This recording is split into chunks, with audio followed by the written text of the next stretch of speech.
Assalamualaikum warahmatullahi wabarakatuh. Selamat berjumpa kembali di channel Rahasia Akhirat.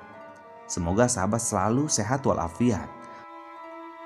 Kisah Luqmanul Hakim. Siapakah beliau? Hidup di zaman siapa? Dan bagaimanakah silsilah beliau dan keutamaan beliau hingga namanya dapat tercantum dalam Al-Quranul Karim? Simak video ini sampai selesai.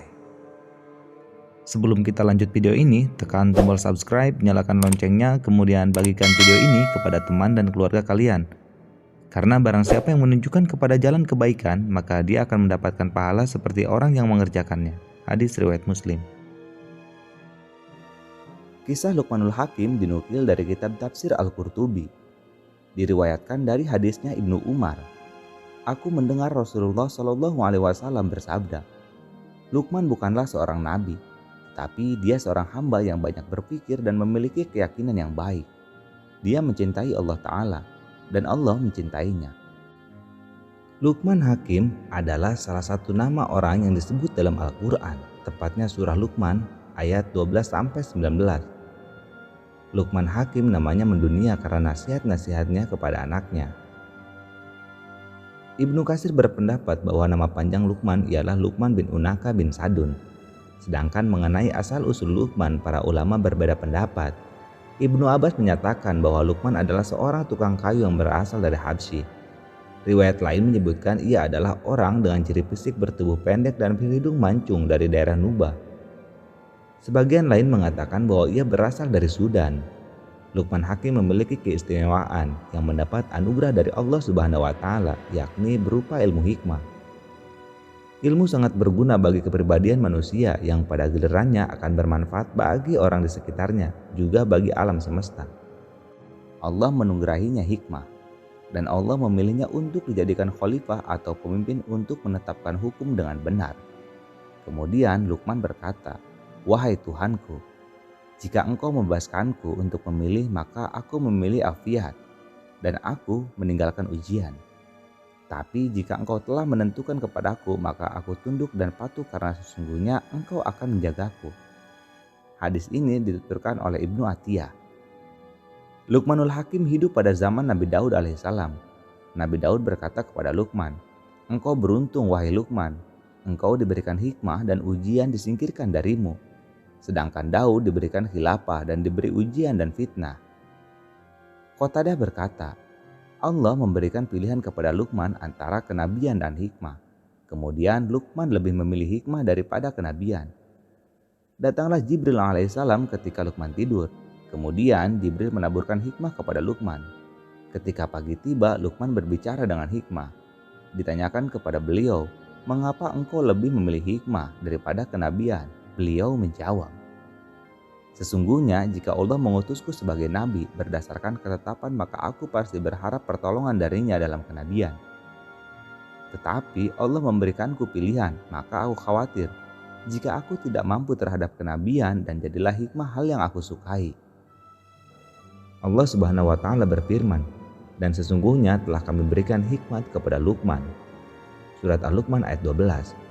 Kata al-hikmah dalam ayat di atas memiliki beragam makna yang diantaranya meletakkan segala sesuatu pada tempatnya, selalu benar dalam ucapan dan perbuatan, mengukuhkan sesuatu dengan ilmu dan amal, kepahaman dan kecerdasan, atau mengetahui apa yang terjadi dan melakukan kebaikan.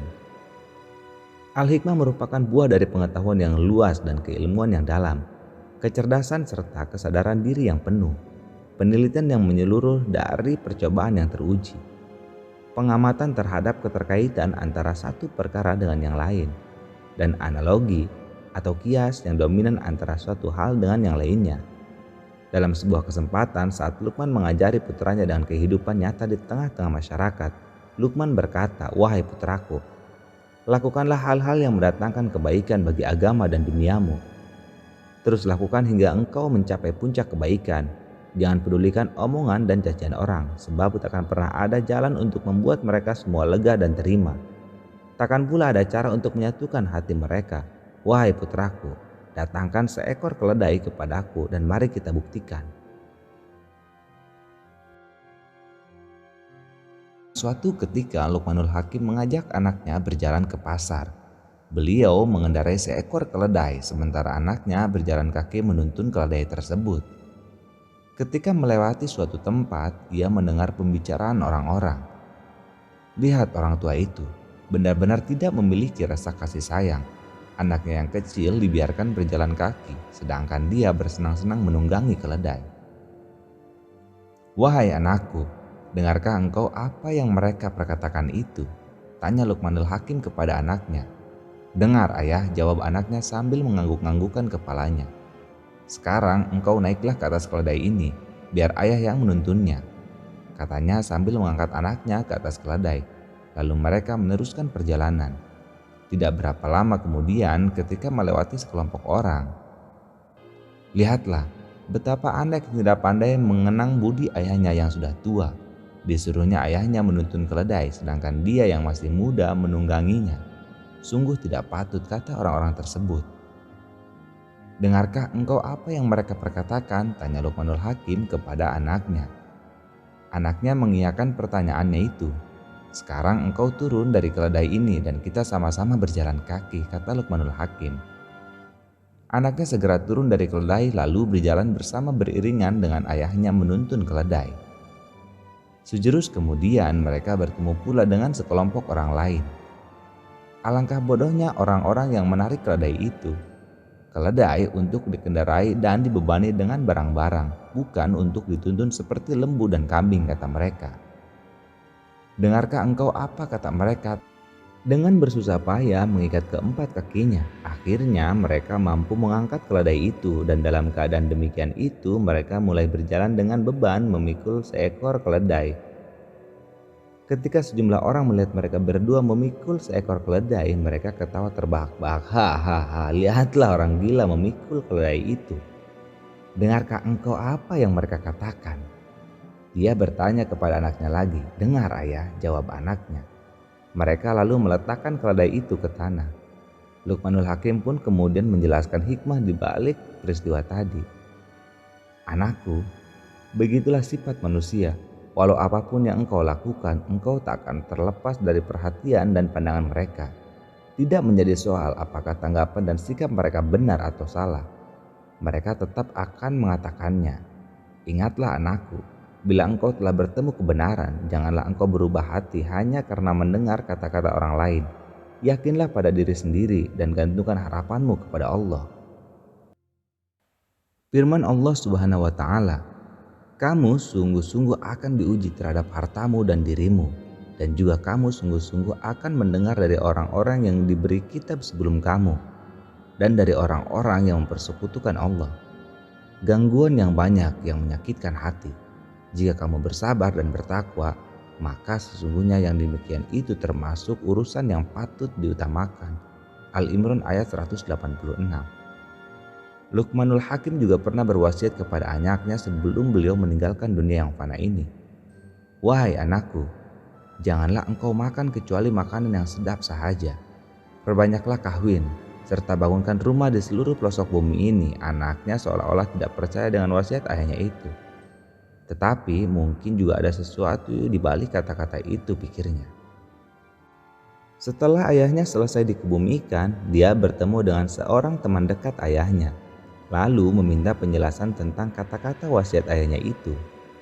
Ayahmu memang benar, kata teman ayahnya.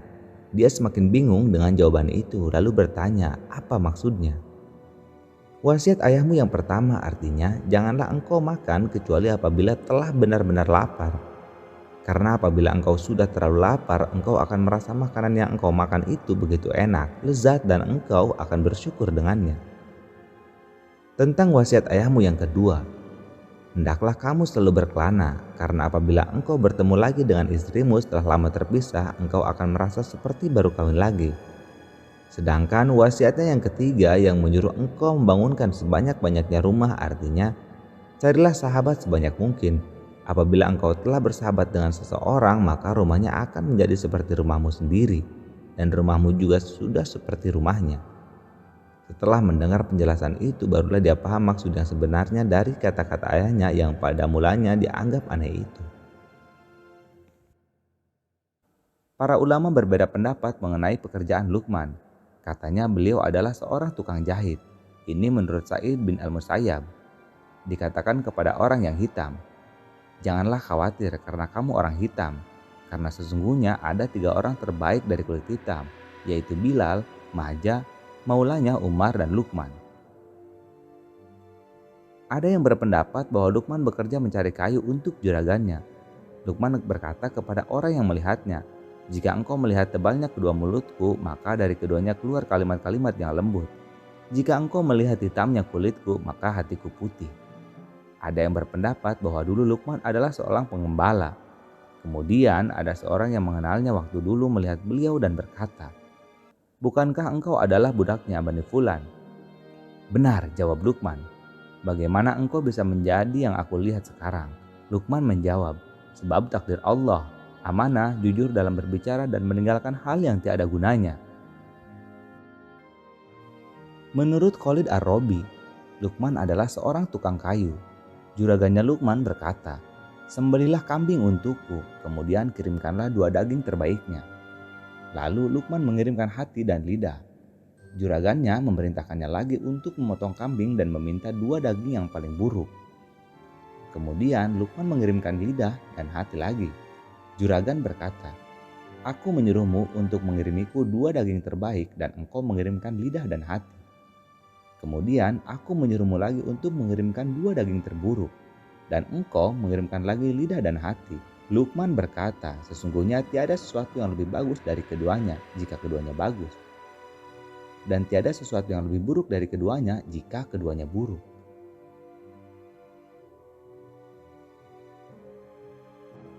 Ulama salaf berbeda pendapat mengenai Luqman.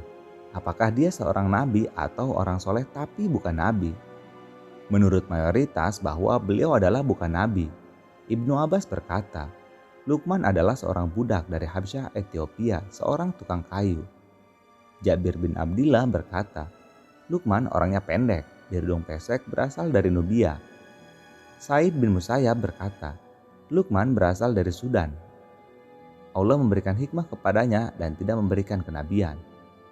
Luqman adalah seorang hamba yang soleh, hidup pada zamannya Nabi Daud alaihissalam. Beliau seorang yang berkulit hitam dan berbibir tebal. Pernah juga menjadi kodinya Bani Israel pada zamannya Nabi Daud alaihissalam. Cerita kebijaksanaan Luqman di atas dapat dipetik hikmahnya bahwa manusia haruslah menjadi orang yang kuat, sehingga memiliki pendirian yang teguh dan kokoh, tidak goyah dengan terpaan angin, tak lapuk oleh hujan, dan tak lekang oleh panas. Nasihat-nasihat Luqman sangat banyak sekali, baik yang didokumentasikan dalam Al-Quran ataupun kitab-kitab para ulama.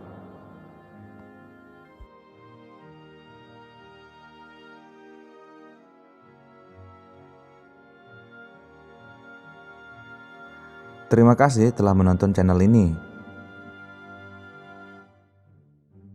Wallahu a'lam bishawab.